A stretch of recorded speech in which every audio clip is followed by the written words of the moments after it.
I've had a request on the ATR. So what is it and how can you use it?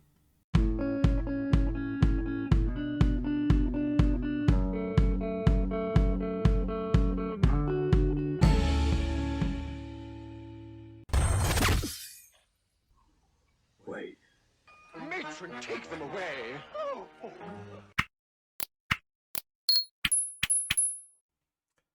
And a warm welcome to one and all. And if this is your first time here, big fella, that is the Scruffy Trader. And today I'm going to be having a little chat about the ATR. I had a little request in the comments from Royston. So a little salute to you, my friend, who was asking, is there a decent ATR on Tradingview? And what I thought I would do is I'll tell you what the ATR is, how you can use it, and then pull it up on Tradingview, show you how to put it on the chart, and then also show you how to use it in conjunction with a pivot to give a little bit of value. So I hope that helps, because what I'm trying to do here is genuinely put trading in the real world. And if you think that you want to continue, do crack that little subscribe button, smash the like, and follow me on Twitter for further updates. So let me jump on the whiteboard and we'll talk a little on the ATR. Well, we're waiting.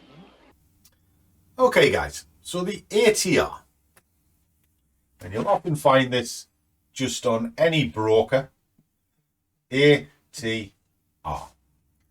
First of all, what's it stand for? Well, it is average true range. And all it is essentially just the open and the closed averaged out over X amount of candles. So if you can imagine, you've got a candle and you have an open and a close. What it does is it's working out the average over a multitude of candles. Okay, just the average. Very, very simple. Now the standard settings are 14 and they are ideal. It's not like a moving average where you need a 5 and 8 or whatever. You just want a guide as to what's happening on the chart on the given time frame, because you can have an average true range on anything. You can go monthly all the way down to a minute. But the best one to use are the daily and the hourly. Now, why are they there in the first place? What relevance does it have? Well, I'll show you on the chart a little bit more, but just to give a little bit of structure to it. If you can imagine your open is here. What piece of information do you need to know before you start trading? You need to know what the breadth of market is. So if you looked at your ATR and it said 100, for argument's sake, it's already give you a breadth of market, hypothetically, because it's an average. It can go past it, it can stay below it, but it can give you a good idea. And basically, if you opened here and the market never looked back, it could go 100 pips. And likewise that way, 100 pips. So you've got a breadth of market. And that, oh, talking of breadth of things. Oh, fantastic. Got me coffee. Well done, my girl. See, nothing's ever scripted here, boys and girls. Everything's just on the hoof and away we go. Because this is really in the real world. So, you've got a breadth of market. So what does that mean?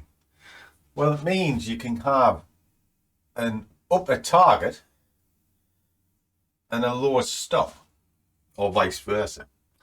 It just means you can safely plan out your day. All right? That's roughly how I would set my ATR parameters. But you can use it in conjunction with a pivot.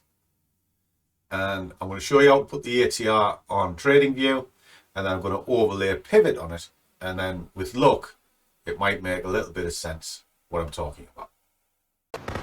Good job. Okay guys, so this is Tradingview. It's a free trading software. If you're interested in using it, there is a link in the description below. And on it has some powerful tools. And one of them is the ATR and a pivot, as I was alluding to just a moment ago. So Royston asked, which is the best ATR to use? Well, as you're about to see, there is loads of them. Yes, Tradingview does have ads. You can pay to take them off if you don't want them. Anyway, let's have a flick through and see what we've got. Now, as a chart, it is, well, it's just like any other broker's chart. It's very, very simple to navigate around. Up on the top section, you can change your setting from daily, monthly, hour down into seconds if you want. So there's your hourly chart. But for this exercise, we're going to start with the daily. Okay. Now, along from the time section is a little button called indicators. It's just here. And if you click that, it pulls out your search box. Now, I'm going to take the pivot off for now because I'm going to show you how to put them in to your favorites as well. So we're going to start with the ATR. So just type ATR in. And as you can see, there's loads of them. And I can understand why Royston was confused. All we need is the average true range under technicals, standard one. And if you click the little star and pop that on, it'll go into your favorites box. Now, when I go in to do the pivots, you'll then see that that's there. Okay. But we need to change this ever so slightly. So if you come to the cog, and it's just here, and the easiest way to do it is just run your mouse onto where it says ATR and run over to the cog. And there we go. Okay.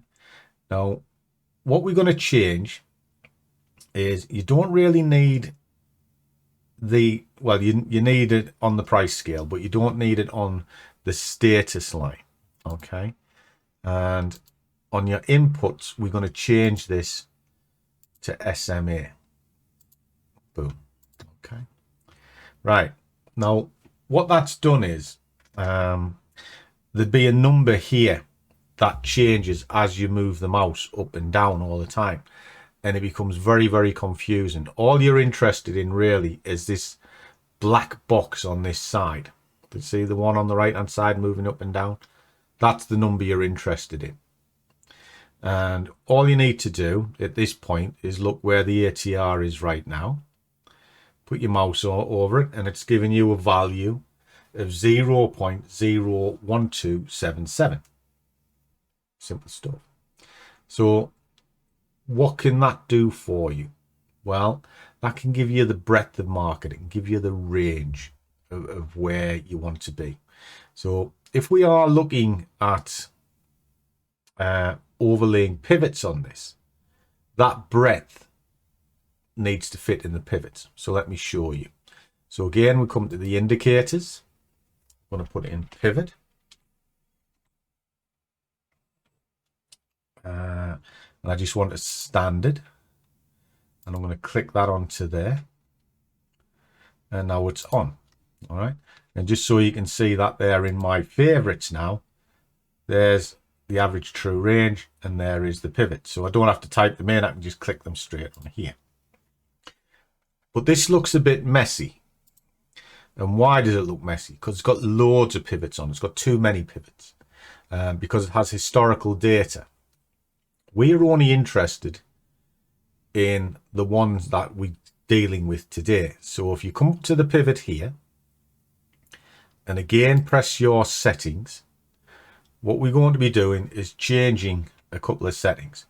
Now, when you've got it on auto, it's all over the place. So we're looking at a daily pivot. So we'll change that to a daily.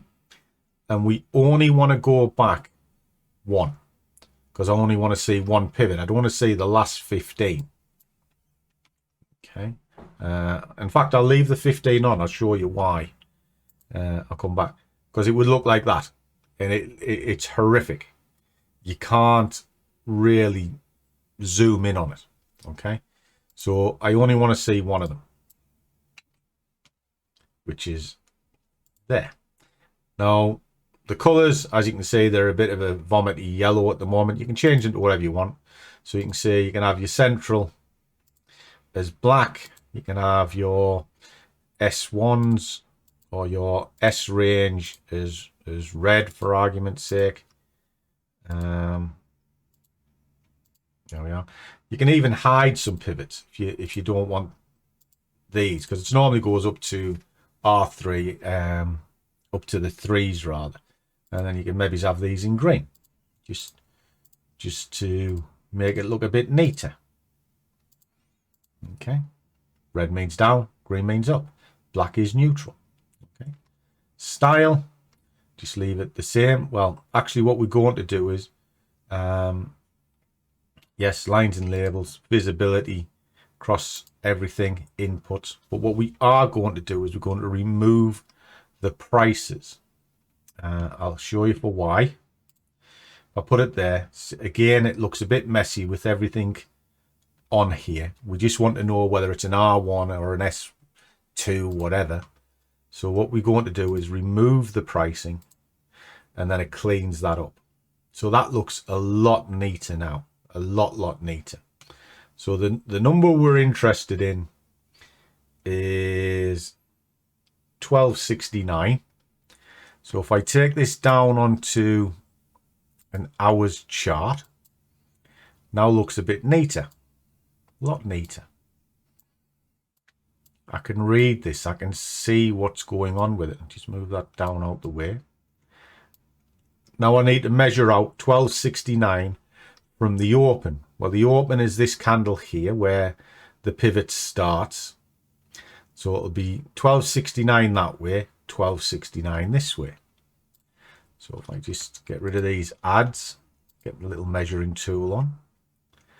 And so from the pivot, just come down to roughly 1269.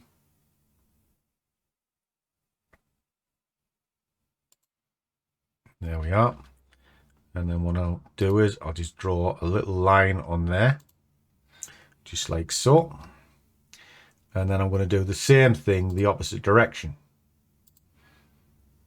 So I'll take that up to 1269. Whoops, gone past it a little bit. Close enough.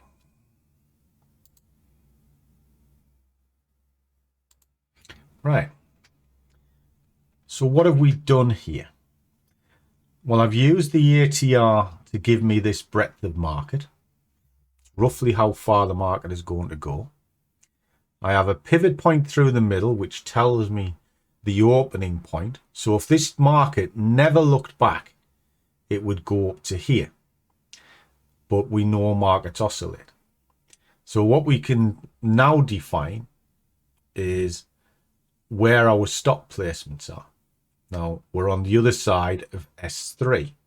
So if you're averaging, you can average down into S3, and the second it breaks that, it's over. If you're using tight restrictive stops, you can use your S1 and your S1 and your S2 rather. If you're tight, personally I don't like tight. I like to work outside of the range and build into a position. But it also now gives you target points. So as you come in, and a rule of thumb with pivots is if it opens above, it'll move to R1. If it opens below, it'll move to S1. And as we can see in this example, which is the last data sample, it opened above the pivot and visited R1. So it's an easy way to target things. You go, right, there's my open, there's TP1, TP2, and if it's running, fantastic. But this is roughly where it's going to max out, as long as it doesn't break the pivot. You know, if it went in a straight line, if you like. So what you would do to be conservative is very simple. You now have defined targets. You've got good areas where you can work out your stops. But the way I would do this, or the way that I do this, which is what keeps my consistency running, is as soon as that gets up into R1 or a support and resistance level, which is what I use, that's it. I'll take some profit, pull it to break even, just 1 pip above there. I can't lose. And if it runs up into the next level, fantastic. Take some more off. And if it runs up into the next level, take some more off, and so forth till you are stopped out. So that's roughly how I would use an ATR in conjunction with a pivot. Very, very simple. So I hope that helps, guys. And as always, trade well, keep your risk managed, but above all, do what you love, and the money will follow. See you all in the next one.